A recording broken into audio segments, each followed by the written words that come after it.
आज का story motivational story है, तो इस स्टोरी का पूरा ज़रूर देखें। अगर आप मेरे चैनल पे नए हैं तो मेरे चैनल को सब्सक्राइब कर लें, बेल आइकन को प्रेस करें और वीडियो को ज़्यादा से ज़्यादा शेयर करें। तो चलिए शुरू करते हैं। आज की कहानी का शीर्षक है अपनी नज़र को बदलो। एक बार एक बहुत बड़ा नेता एक साधु के छोटे से आश्रम में गया। वह साधु के बारे में बहुत सुना था। उसके मन में आया कि मैं एक बार जा कर के देखता हूँ कि लोग इसकी इतनी तारीफ क्यों करते हैं। जब वह उस आश्रम में गया तो वहाँ पर एक छोटा सा कमरा था जहाँ पर एक कालीन बिछा हुआ था।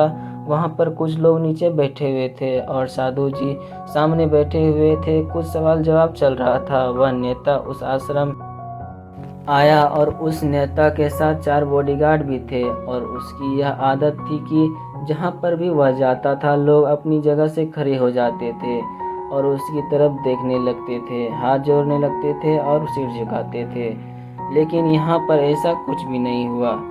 साधु बहुत व्यस्त होने के कारण उसकी तरफ देखा तक नहीं। नेता को लगा यह मेरी बेइज्जती है और वह इस बात से गुस्सा हो गया।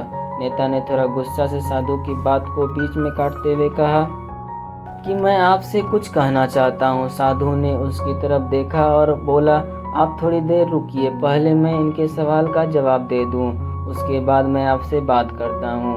तब तक आप अगर चाहें तो बैठ सकते हैं। बस साधु का इतना कहने का ही देरी था कि नेता का चेहरा गुस्से से लाल हो गया और फिर उसने अपना सारा गुस्सा उस साधु पर निकाल दिया।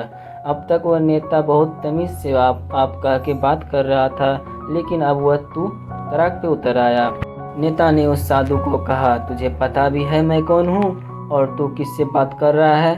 साधु ने उसकी तरफ देखा और कहा, मुझे इससे कोई फ़र्क नहीं पड़ता कि आप कौन हैं, लेकिन आप जो कोई भी हैं, अगर आप चाहते हैं कि मैं आपका सवाल का जवाब दूं या आपसे बात करूं तो आपको कुछ देर रुकना होगा। और वह साधु की यह कहते नेता उस गुस्से से पागल हो गया और वह सबके सामने चीखने चिल्लाने लगा, अब मैं तुझे तेरी औकात दिखाऊंगा। तूने मुझसे पंगा लेके ठीक नहीं किया। तुझे पता भी मैं तेरे बारे में क्या सोचता हूँ। साधु ने फिर से नेता की तरफ देखा और बड़े ही प्रेम से कहा कि मुझसे इससे कोई फ़र्क नहीं पड़ता कि आप मेरे बारे में क्या सोचते हैं।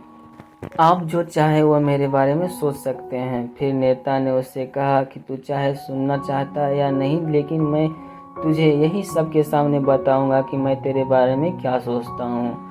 तू कोई साधु नहीं, तू एक बहुत बड़ा घटिया इंसान है। तू एक ढोंगी है, पाखंडी है और यहाँ पर जितने भी लोग बैठे हैं उन सबको बेवकूफ़ बना रहा है। तेरा बस एक ही मकसद है, इन लोगों के जेब से जितना भी पैसा है वह सारे तेरे पास आ जाए। तू अपने फ़ायदे के लिए इन लोगों का इस्तेमाल कर रहा है और अब मैं तुझे नहीं छोड़ने वाला हूँ। पूरी दुनिया के सामने तेरा पर्दाफाश करके रहूँगा। लेकिन उसके इतना बोलने के बाद भी हल्की सी मुस्कान उस साधु के चेहरे पर बनी रही। यह देखकर वह और भी तिलमिला गया और उसने कहा, अब बहुत हो गया, अब मैं यहाँ 1 मिनट भी नहीं रुकने वाला। लेकिन अब भी तेरे पास मौका है। अगर मुझसे माफ़ी मांगनी है या मुझसे कुछ कहना है तो कह सकते हो। इतना सब होने के बाद भी साधु के चेहरे पर एक मुस्कान थी और वह बिल्कुल शांत था। और फिर उन्होंने आंखें बंद करी और फिर साधु ने अपनी आंखें खोली, हाथ जोड़े और कहा कि मुझे आपसे कोई गिला शिकवा नहीं। आपके लिए मेरे मन में कोई भी गलत ख्याल नहीं है। जो भी मेरे बारे में आपने कहा वह आपकी अपनी सोच थी, तो मुझे आप में कोई भी बुराई नज़र नहीं आती। मुझे आप बहुत ही भले इंसान लग रहे हैं। और साधु के इतना कहते ही नेताजी का दिमाग 7वें आसमान पर पहुंच गया। उसके चेहरे पर एक अजीब सी खुशी थी, क्योंकि उस साधु ने वही कहा जो बाकी सब लोग उस नेता को कहते हैं। और वह खुशी खुशी उस आश्रम से अपने घर की तरफ चला गया और जाकर अपने पिताजी के पास बैठ गया। उसके पिताजी ध्यान में थे। उन्होंने पूरी ज़िंदगी सिर्फ लोगों की सेवा करी और बदले में कुछ भी उम्मीद नहीं किया। तो थोड़ी देर बाद जब उन्होंने अपनी आंखें खोली और देखा अपने बेटे को अपने पास बैठे हुए, तो उनके बेटे के चेहरे पर आज एक अजीब सी खुशी थी जो आज से पहले उन्होंने कभी नहीं देखी थी। फिर उसने एक एक करके सब कुछ बताया कि आज क्या हुआ, किस तरह से वह आश्रम गया और वहाँ पर क्या हुआ, उसने क्या कहा और साधु जी ने क्या कहा। जब उसके पिताजी ने पूरी बात सुनी तो थोड़ा सा मुस्कुराया और अपने बेटे को देख कर के बोले कि उन्होंने तुम्हारी तारीफ़ नहीं करी, क्योंकि उन्होंने वह नहीं कहा जो तुम हो, उन्होंने वह कहा जो वो खुद हैं। और तुमने जो भी कुछ उनको कहा वो नहीं कहा कि जो वो हैं, बल्कि तुमने वह कहा जो तुम हो।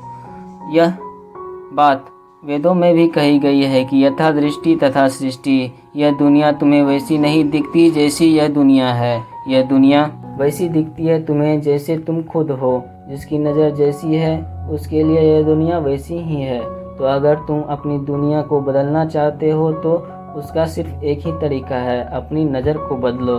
Thank you.